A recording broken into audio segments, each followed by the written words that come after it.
On est délaissé, monde de désordre, monde défilé.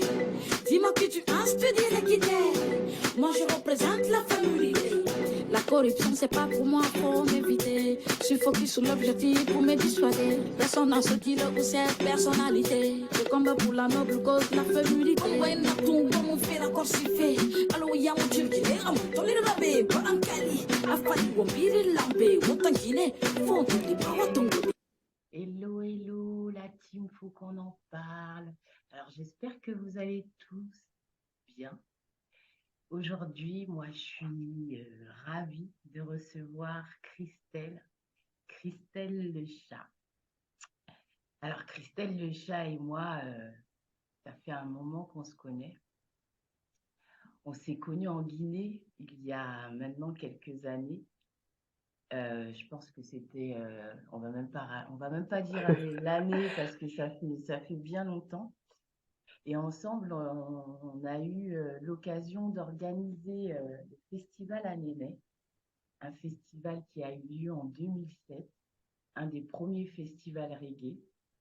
Et pour la petite histoire, Christelle, c'est celle aussi qui m'a un petit peu poussée à faire cette émission. Faut qu'on en parle. Donc, je suis très, très, très, très, très contente de te recevoir, Christelle. J'espère que tu vas bien. Merci Cathy. Oui, je vais très bien et je suis aussi très heureuse de faire cette interview, rencontre, ce temps de partage avec toi. Effectivement, le nombre des années, ça se compte en presque dizaines, un peu plus, donc, mais tu as un peu grillé avec le 2007, donc vous pouvez faire vos comptes. Ça fait longtemps et c'est vraiment une joie de pouvoir être là avec toi dans cette émission, dans ton émission. Et ouais, ça me touche. Merci, merci aussi. Moi, ça me touche beaucoup.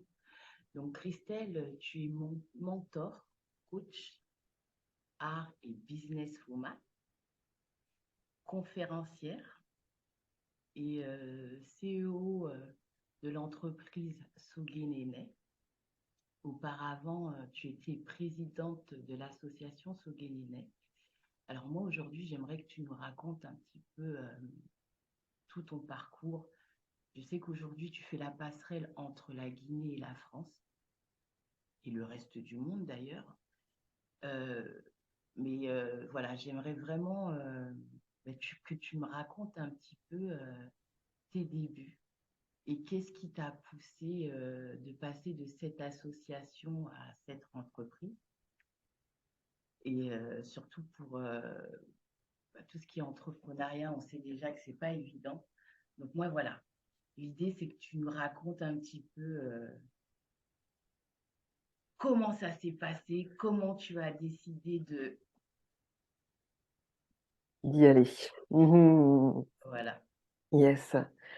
Bah alors moi, à la base, je viens d'un milieu ouvrier, en quartier, en cité bretonne, donc ça reste des petites cités quand même, mais d'un milieu ouvrier, salarié, où on fait des tâches qui ne nous plaisent pas forcément et où il faut travailler dur pour gagner son salaire. Et moi, ma maman m'a toujours poussée à faire des études pour ne pas faire comme elle. Donc j'ai eu un bac+4 de communication. Mais après mon bac+4, je me retrouvais quand même à l'usine, comme ma mère, à travailler avec des horaires voilà, de nuit, de jour. Donc ça me montrait que même avec un diplôme, quand il y a un leg qui est fort, eh ben, tu peux reproduire. Et on m'a proposé à l'époque est-ce que tu veux partir jusqu'en Afrique en camion? Et donc le choix entre tout lâcher, la sécurité qui était là, et partir vers l'inconnu, ou rester, me satisfaire de ce petit quotidien. Mhm. Ça m'a demandé du courage de dire, OK, je lâche tout, mais j'ai suivi cette voie-là. Et c'était la 4e fois que j'allais en Afrique et notamment en Guinée. Et arrivé en Guinée, il y a quelque chose qui se passe toujours sur cette terre. Pour moi, la Guinée est une leader. Je peux te couper. Pour la Ouais. petite histoire, je me rappelle très bien de ce petit voyage que tu Mm. avais fait en camion.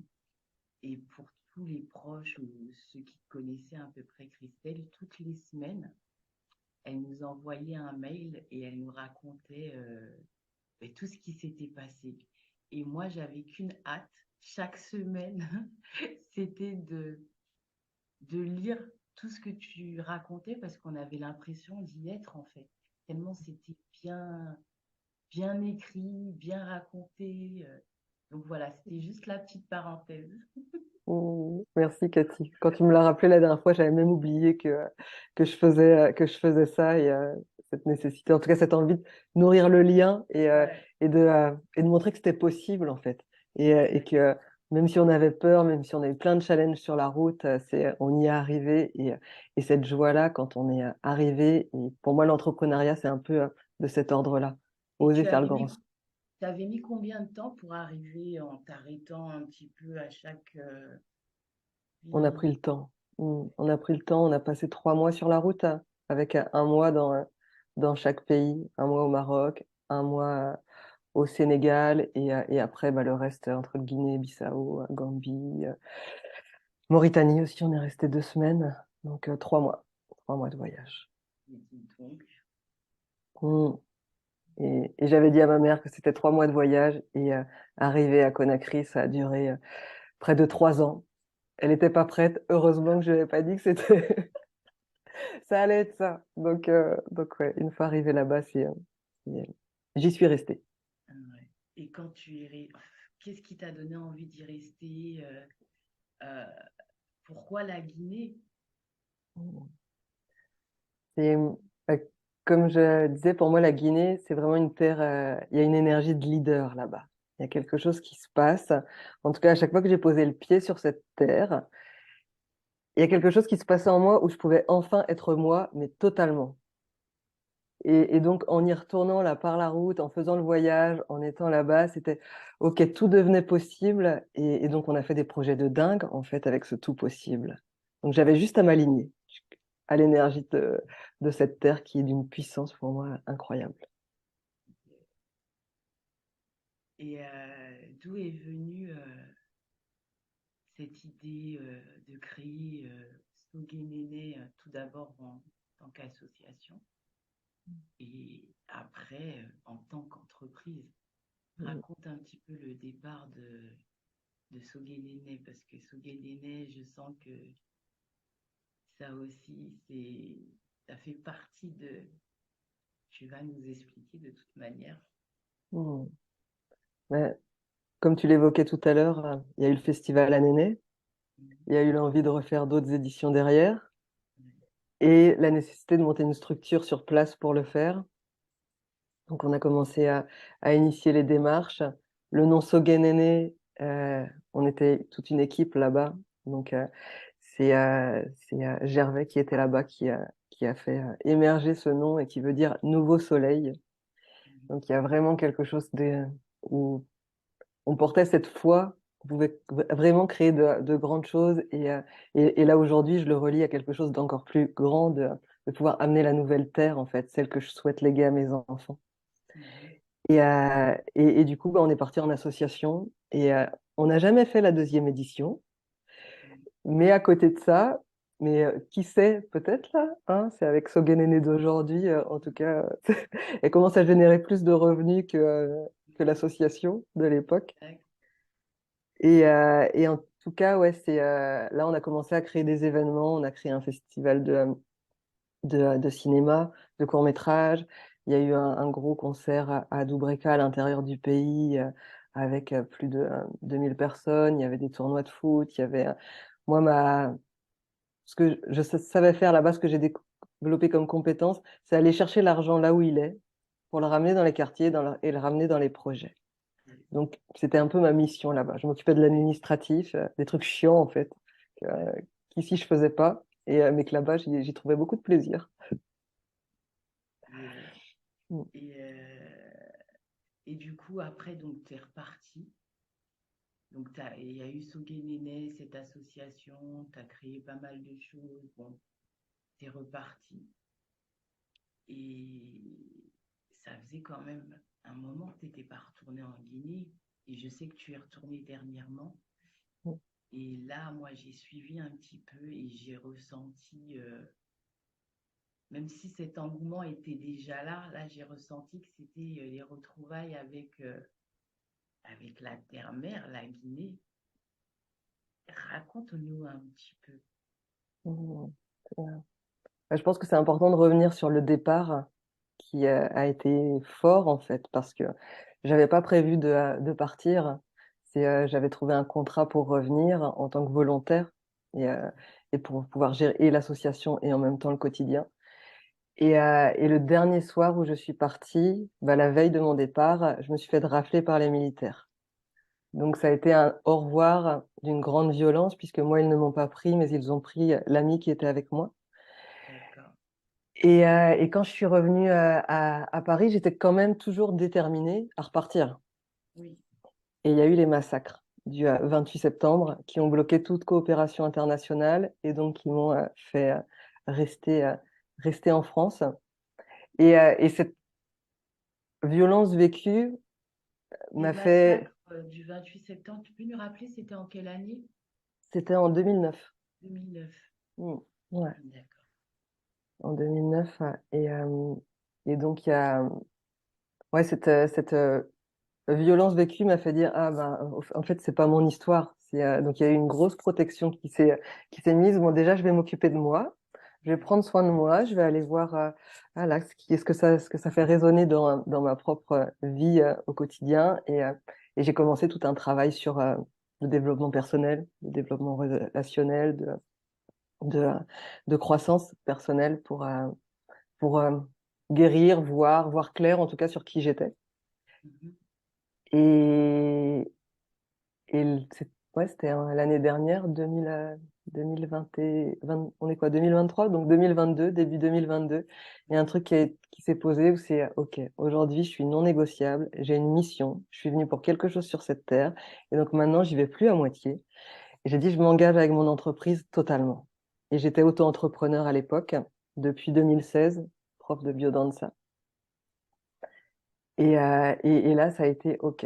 Je vais dans l'entreprise, je suis passée en EURL, donc en société, et sans avoir atteint les plafonds, parce que souvent on dit, ah, c'est parce qu'on atteint les plafonds. Mais je savais que cette année, j'allais les atteindre, parce que j'avais décidé et que j'étais engagée. Et la société n'avait pas encore de nom. Et, euh, et moi, je suis très... pour moi, nos entreprises sont des organismes vivants qui ont aussi quelque chose à nous dire. Et donc, je me suis posée, je me suis dit, OK, toi, l'entreprise qui va naître, quel nom tu veux avoir? C'est quoi le nom qui est là? Et je me suis levée le matin et c'était Sogenene. C'est pas possible, c'est pas ça, c'était l'association, c'était quelque chose de collectif. Et donc, j'ai appelé chaque personne qui était engagée ou envoyé un message pour voir si c'était OK, si, ce nom, voilà, on lui redonnait naissance avec cette société-là. Tout le monde a été OK. Et en mai, là, Sogenene est né. Et, euh, et depuis, on accompagne tous les artistes entrepreneurs à développer leur activité, à vivre dignement de ce qui les anime et à pouvoir contribuer plus largement en diffusant leur message et leur vision. Donc, ça, ce sont nos objectifs là, phares. Et le retour en Guinée en décembre là, a contribué, puisque j'y suis allée pour les victoires de la musique. Et j'ai pris un gros shoot pendant 10 jours de tous les artistes de là-bas. C'était trop bon. Je me suis remise à niveau. J'ai vu toutes les bonnes personnes influentes que j'avais Ouais. besoin et c'était top. Ouais. Et comment on fait si on veut faire appel à toi? Quel genre de profil? Quel genre d'artiste? euh, Tous les gens qui nous regardent, je pense que on est tous un peu dans le même cas, hein. On veut tous essayer d'entreprendre quelque chose, mais c'est vrai que des fois, on n'a pas tous les atouts. Et du coup, j'aimerais savoir, voilà, des chanteurs, des acteurs, de tout. Enfin, raconte-nous un peu comment tu, je sais pas, par exemple, si c'est moi là qui arrive là, Je t'attends. Avec tout ce que tu connais de moi et avec tout ce que tu sais comme projet que j'aimerais, qu'est-ce que tu pourrais, comment tu pourrais m'aider en fait, comment ça se passe tout Mm. simplement, Bah, aujourd'hui, l'accompagnement. aujourd'hui, il y a différents types d'accompagnement. Il y a en fonction de là où sont les personnes. Parce qu'il y en a qui ont déjà développé leur activité et qui n'arrivent pas à en vivre. Il y en a qui, au contraire, ont envie de se lancer, n'arrivent pas à passer le pas de je crée mon entreprise. Et donc, en fonction des différents stades où chacun se trouve, il y a des accompagnements spécifiques qui sont là. Donc, parfois, ça va être en individuel, des Mhm, accompagnements individuels. D'autres fois, on va être sur des accompagnements des processus collectifs. Et mhm, là, sur 4 ou 6 mois, où on va déjà travailler, il y a un élément important que j'ai découvert et développé en termes de leadership, c'est vraiment la stabilité émotionnelle. Parce ouais, que c'est développer cette stabilité-là, oser aller, parce qu'entreprendre, ça fait passer par des vagues immenses de «Ah, j'ai peur, mais j'y vais, Ah, j'ai peur, mais j'y vais». C'est ça tout le temps. Donc, d'accord. déjà, pouvoir travailler cette stabilité-là émotionnelle, poser les choses, voir que, OK, je peux me connecter à mes ressources, à ma valeur, me connecter à ma vision, ce que j'ai envie de manifester. Et donc, il y a plusieurs accompagnements possibles, mais ça, voilà, c'est en échangeant. Et donc, il peut y avoir des échanges en MP, tu vois, quand on sait avec Facebook, les personnes nous contactent d'abord comme ça, et après, on échange par téléphone, et on voit ce qui est le plus juste. Mm. Ben, d'ailleurs, je vous mettrai le lien, je vous mettrai ces petits Facebook, Insta. En tout cas, ça peut être très intéressant. Moi, je sais que pour la petite histoire, comme je vous ai dit au début, c'était pas gagné. Et bon, c'est vrai que Christelle est une amie, mais malgré cette amitié qu'on a, tu m'as coaché un petit peu quelque part. Et si aujourd'hui je suis là en train de parler, de pouvoir m'exprimer et te poser quelques questions sans avoir les mains qui transpirent et la boule au ventre, c'est un peu grâce à toi. Donc un grand merci à toi, Christelle. Et moi, j'aurais aimé savoir quel message que tu pourrais nous faire passer à toutes les jeunes femmes, toutes les personnes qui souhaitent justement sauter le cap et qui sont toujours un peu peur parce qu'ils ne savent pas comment s'y prendre, ils ne savent pas ce qu'ils vont trouver derrière. Qu'est-ce que tu pourrais donner comme message? Mm. Ce qui me vient, c'est que, en premier lieu, entreprendre, c'est oser. C'est avoir peur, mais y aller. C'est savoir que, ne pas savoir ce qu'il y a derrière. Donc, qu'il y a une possibilité d'échouer, mais de savoir qu'on a la force de se relever à chaque étape. Et pour cela, de déjà regarder toute son histoire, tout ce qui a déjà été traversé jusqu'ici, toutes les fois où il a fallu plonger, trouver les ressources, se dépasser et arriver là, ici, aujourd'hui, et déjà reconnaître toute son histoire. Pour moi, c'est vraiment une étape hyper importante pour reconnaître sa valeur, pour reconnaître qui je suis aujourd'hui et, euh, et rester accroché à sa vision. Qu'est-ce que j'ai envie de vivre, à quoi j'ai envie de contribuer sur cette terre, pourquoi est-ce que je suis venue ici? Est-ce que c'est pour avoir un travail qui m'est donné par quelqu'un et que je vois comme une opportunité, ou est-ce que je suis venue là pour créer quelque chose de tellement plus grand? Mais ça demande clairement de l'audace, de prendre des risques et de savoir que si je vais tomber, je me relève de toute façon, parce que je l'ai déjà fait des milliers de fois. Yes. En tout cas, c'est un beau message, Christelle. Merci beaucoup. Pour la dernière petite question, moi, je voudrais savoir, c'est quoi le plus grand rêve de Christelle? C'est quoi ton plus grand rêve? Mon plus grand rêve, là, je le relie vraiment au collectif. C'est que, ouais, ouais, et je sens que ça me touche, ça vient chercher quelque chose de fort de mon histoire. Et c'est que chaque être que j'aime déjà autour de moi puisse marcher sur cette terre libre, digne. Et même si c'est pas réalisable pour tous, qu'en tout cas que j'ai pu contribuer un maximum pour que ce soit possible et que pour que mes enfants puissent savoir qu'ils sont capables de tout créer et de tout réaliser. Christelle, ben merci pour ces belles paroles. On finit, il faut qu'on en parle avec des pleurs et des belles larmes, hein. Mm. Et des larmes de joie, c'est des larmes qui touchent. Et c'est tellement émouvant aussi de pouvoir partager cette petite entrevue toutes les deux, parce que il y a du chemin qui est passé et ouais, je suis très très contente. Merci à toi pour cette force, merci à toi pour l'amour que tu portes à cette Guinée, qui est aussi ta Guinée. Euh, voilà. Ben, la team, faut qu'on en parle. Merci à vous. Merci de nous avoir écoutés. Et on suit Christelle. Et puis, ben, je vous dis à très, très vite. Et Christelle, un grand, grand merci à toi. Un grand, grand merci. Et puis, on se revoit très bientôt de toute manière. Mm.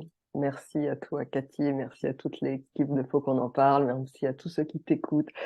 Et on lâche rien, c'est On jusqu'au lâche bout. rien. 23, c'est pour nous. Mm. Yes. Des gros bisous. Bisous, Mactic. Yes, Bye. Bisous à tous. ensemble. Yes, Mm. I.